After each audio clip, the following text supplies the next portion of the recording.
videoaula aqui, iremos ensinar como você faz para gerar uma carta de confrontação individual. O que seria uma carta de confrontação individual?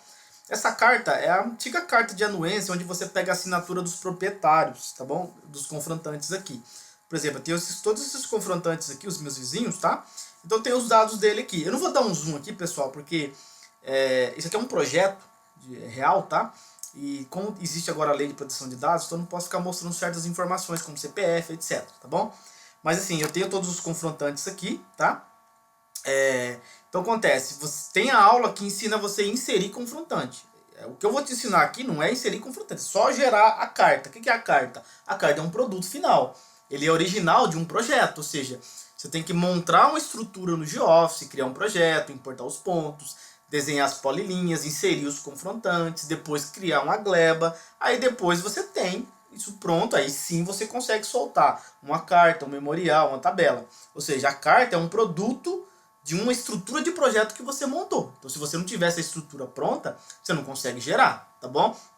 Então é importante se atentar a isso.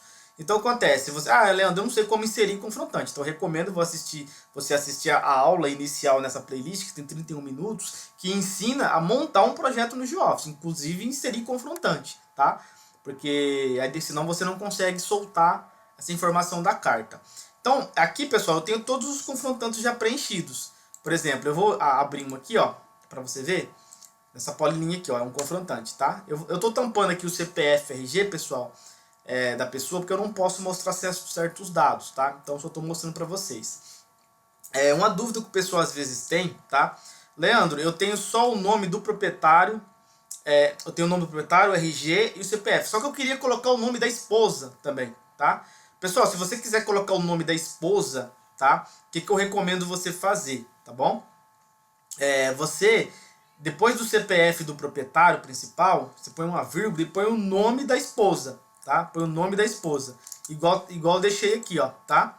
Você põe o nome da esposa, depois do CPF você põe o nome da esposa, tá? Então, você tem aqui o nome do senhor, o RG dele, tá? O CPF dele, tá? Aí depois do CPF você põe uma vírgula e põe o nome da esposa. Por quê? Porque quando você soltar um memorial, ele vai gerar o nome do proprietário, o RG, CPF, e na sequência ele vai pôr uma vírgula e vai pôr o nome da proprietária, né? Que é da esposa, né? E na frente do nome da esposa também, você põe um traço e põe o CPF RG dela. Então, só recapitulando. Se você quiser colocar o cônjuge, você pode colocar na frente do CPF do proprietário principal. Então, você põe uma vírgula, põe o nome da pessoa, um traço, CPF da esposa, traço RG da esposa. Que aí vai sair corrido no memorial, na tabela, na carta, tá bom? Que a gente não tem a opção aqui de conjugue ainda, tá? Então, é uma sugestão para quem quer fazer isso daí, tá bom? Então, pessoal, eu tenho que ter o confrontante inserido aqui. Se eu não tiver os confrontantes inseridos, tá? A carta não vai gerar. Se você tiver qualquer linha, tá? Qualquer linha lá dessas aqui, se você não colocar confrontante em qualquer um delas, lá nos dados, o proprietário, o nome do proprietário, tá? Que é o que você viu aqui, o nome do proprietário.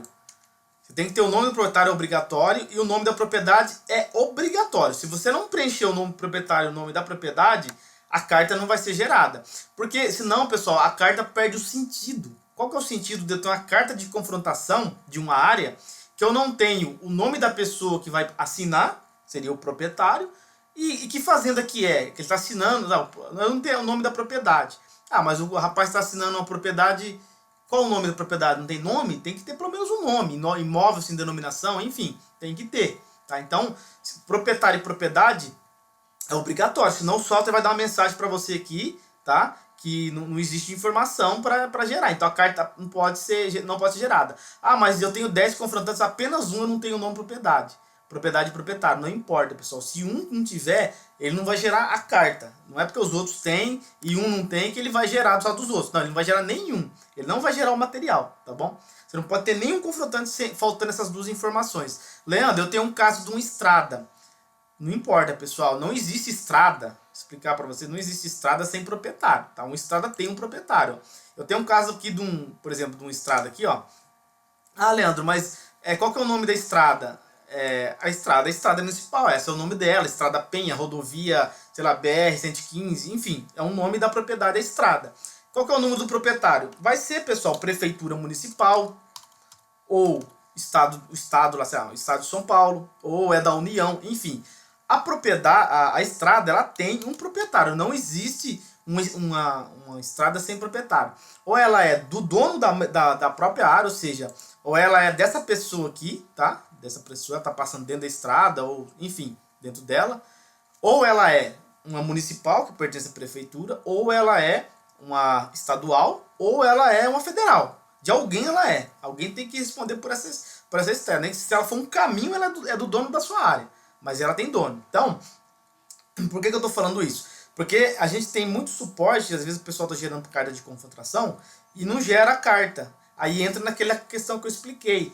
Por que não gerou? Porque tem um confrontante que não tem proprietário e propriedade. Então, independente se é uma estrada, tem que ter o proprietário. Se você não preencher aqui, que nem eu tinha preenchido prefeitura, se você não preencher aqui o nome do dono dessa estrada e o nome da estrada, ele vai cair na mesma questão lá. Ele não vai gerar, tá bom? Não vai gerar a carta, tá bom? Então isso é muito, muito, muito, muito importante, pessoal, vocês se atentarem a isso aqui. Porque se você mandar gerar a carta e ele dá que os dados não foram preenchidos, é uma dessas coisas que eu te falei. Ou você está preenchendo uma opção de estrada e não está pondo proprietário e propriedade, ou às vezes não é estrada, mas é um imóvel comum aí, no rural normal, mas você não preencheu proprietário e propriedade, então não vai gerar, tá? Então, pessoal, você tem que ter todos esses dados preenchidos, tá? E depois, o que você tem que fazer? Você tem que ter uma gleba criada disso, tá bom? Então, você tem que ter uma gleba criada disso, tá, pessoal? No caso aqui, eu já tenho uma gleba criada, tá? Tá aqui minha gleba criada, tá? Aí, pessoal, antes de você gerar a carta, uma opção importante também é você vir aqui no gerenciar glebas e verificar se a sua gleba está perfeita, tá? Eu ensino isso aqui nas aulas de criar tabela, de memorial. Essas linhas aqui, pessoal, não pode ter nenhuma linha dessa zerado. O que é zerado? Sem coordenada. Por exemplo, vamos supor que você tem aqui um ponto aqui, ó. Um ponto desse aqui que ele está zero, aí está aqui zerado, zerado, zerado, você está limpo, não tem nada. Significa, pessoal, que isso aqui tem um vértice solto na área. Ou seja, o que é um vértice solto? Às vezes você desenhou aqui a polilinha e não engatou direito. Você engatou num vértice que não é o ponto. Aí ele entende aquele como um vértice. Aí na hora de você criar a gleba, ele pega aquilo ali como um vértice. É como se fosse um bloco de AutoCAD que não serve. Ele não tem latitude e longitude. Então tem que se atentar aqui no gerenciar gleba se está tudo perfeito antes de você gerar essa carta, tá? Porque na hora que gera o valor diário de azimuth, pode dar problema, tá bom? Então se atenta a esses detalhes, pessoal. Inclusive até tem uma dica operacional sobre isso lá no nosso canal também, que explica a diferença entre ponto gráfico, topográfico e geodésico. O ponto gráfico, que seria esse suposto vérticezinho que eu estou falando, ele não tem latitude e longitude. O software não consegue captar a latitude e longitude dele porque ele não é um ponto geodésico, tá bom? Então tem que se atentar a isso aqui. Bom, tendo a estrutura do projeto criada, os confrontantes inseridos, a gleba criada, aí, pessoal, você só vai vir aqui em georreferenciamento, tá? Relatórios, aí você vem aqui, ó, carta de confrontação individual. Você vai escolher essa opção aqui, tá? Aí vai abrir uma janelinha aqui, você vai escolher a gleba que você vai gerar. Vou dar um gerar relatório. Aí ele vai perguntar aqui para mim, pessoal, a opção de cálculo em SGL, tá? Então, pessoal, ele abriu essa janela aqui, que é onde eu faço a configuração para me gerar em SGL. O que é gerar em SGL?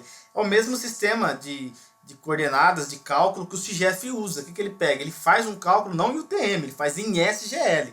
E o GeoF faz perfeitamente esse cálculo também, tá? Basta você seguir os parâmetros aqui. O que você tem que fazer? Você tem que vir aqui, ó, usar a opção por decimais lat long, essa terceira opção aqui embaixo, tá? Você usa ela e aqui você coloca para remover os segundos do cálculo. Por que remover? Porque o CIGEF ele não usa os segundos no cálculo dele, tá? Então você tem que gerar igual aqui. A carta vai sair com grau e minuto só, assim como o CIGEF gera lá, tá bom? Então, por decimais lat long, tá? Você tem que escolher essa opção aqui. Aí esse cálculo aqui vai ser em SGL, tá bom? Que é o mesmo lá do CIGEF lá, tá? Se caso, Leandro, gerei aqui um azimuth aqui, não tá batendo, eu expliquei isso nas aulas de memorial e tabela, tá? Em SGL. Se não tiver batendo um azimuth lá, que você está gerando aqui com o do CIGEF, provavelmente o CIGEF tá lançado errado lá. Eu já vi isso acontecer. Como que você tira a prova disso? Tem uma calculadora geodésica aqui nessa playlist de georreferenciamento também, que ela ensina você pegar a latitude ponto 1 para o ponto 2, por exemplo. A latitude e longitude de partida e a latitude e longitude de chegada, ou seja, de um ponto para outro. Quando você joga na calculadora, ele te dá o azimuth certo. Ou seja, se eu estou saindo de um lugar e chegando no outro, ele calcula para mim o azimuth através das coordenadas. Tem várias calculadoras que fazem isso, até na internet tem isso.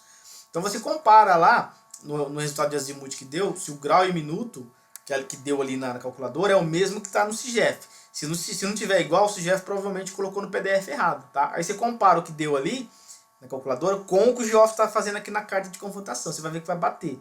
Tá? Então é desse jeito que a gente tira a prova, se o azimute lá no SIGEF está certo ou não, pelo menos eu. Por isso que existe essa aula, essa calculadora geodésica, essa aulinha aí de como usar a calculadora geodésica do GeoFICE, para você fazer esses comparativos, tá bom? Então eu vou dar aqui um OK, tá? Ele vai pedir um nome para mim aqui. Tá, eu vou escolher aqui carta de anuência descritivo, tá bom? É só essa opção que existe, tá, pessoal? Vou dar um OK aqui. Tá, vai pedir um nome, eu vou colocar aqui carta de confrontação individual 1, tá? E vou dar um OK aqui, tá bom? Dei um OK aqui pra mim, tá bom? Pessoal, aqui eu estou ocultando algumas informações como CPF, RG, porque como eu expliquei, a gente não pode ficar mostrando certos dados devido à lei de proteção de dados, tá bom? Mas só para você entender. Então o que o software faz aqui? Ele cria um parágrafo, tá? Só para o nome do proprietário da sua área, ou seja, a sua hora que está fazendo, seu cliente, tá? Então ele vai pôr o nome dele, tá? É o RG, CPF, cônjuge. Esse cônjuge aí é aquela opção que eu falei para vocês. Se coloca lá depois o CPF do proprietário principal, vírgula, ele coloca o CPF da nome, o CPF e RG da esposa, por exemplo, tá? E aqui os dados. O segundo parágrafo é sobre o confrontante. Ele gera dados do confrontante. Lembra que a gente inseriu o confrontante na polilinha? Então ele pegou esses dados de lá. Tá? Então o primeiro parágrafo fala sobre o proprietário da sua área. O segundo parágrafo é sobre o confrontante, ou seja, o vizinho que vai assinar. E o teu último parágrafo é do profissional que está fazendo o serviço, que no caso é você. Tá bom? E logo abaixo temos aqui a planilha, né, a tabelinha, de que ponto a que ponto vai, né, essa informação, né, ou seja, esse confrontante ele é do 599 até o 4233 e acaba ali, tá bom? Aí ele troca, quando ele troca, ele vai ter aqui o campo de assinatura um pouco para baixo, tá? Você vai colocar aqui o campo de assinatura, a primeira aqui é do proprietário da área, mais a esposa dele, e o de baixo é do confrontante, mais a esposa dele. E embaixo a assinatura do profissional. Trocou de confrontante, ele vai fazer a mesma coisa, pessoal. Na folha de baixo, ele vai começar um novo relatório desse aqui, ó. Tá? Você vai ver que é um novo relatório. Então, de novo, o primeiro parágrafo sempre vai repetir. O segundo parágrafo já muda, porque mudou de confrontante, tá? E o terceiro parágrafo repete de novo, porque já sai automático, né? A única coisa que vai mudar sempre é a troca de confrontante, que sempre é o segundo parágrafo, tá bom? E aqui também, de novo, aqui a tabelinha, etc, aqui embaixo, tá bom, pessoal? Vai gerando, esse aqui é um confrontante maior, passa por mais pontos, tá bom? Então, basicamente, é isso daqui a carta, tá bom? Espero que eu tenha ajudado vocês aí.